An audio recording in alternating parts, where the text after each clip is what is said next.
It's Nephilim.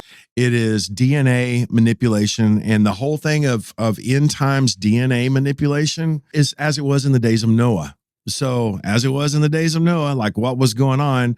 Well, the only person that came straight from Adam, and that by the time that Noah was around, it says Noah was perfect in all of his generations. He was genetically perfect. He hadn't been contaminated by all these dark and demonic forces that manifested in all kinds of different ways.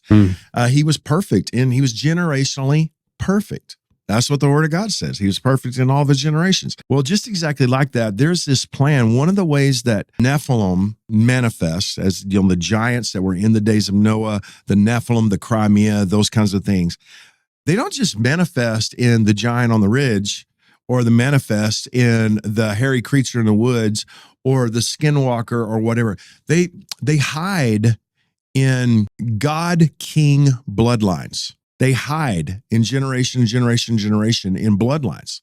Now, there's always been a seed war. Genesis chapter 3 describes a seed war, the first of 400 messianic promises of King Jesus. Genesis chapter 3 is describing is 3:15. There's always going to be a war between our seed and your seed.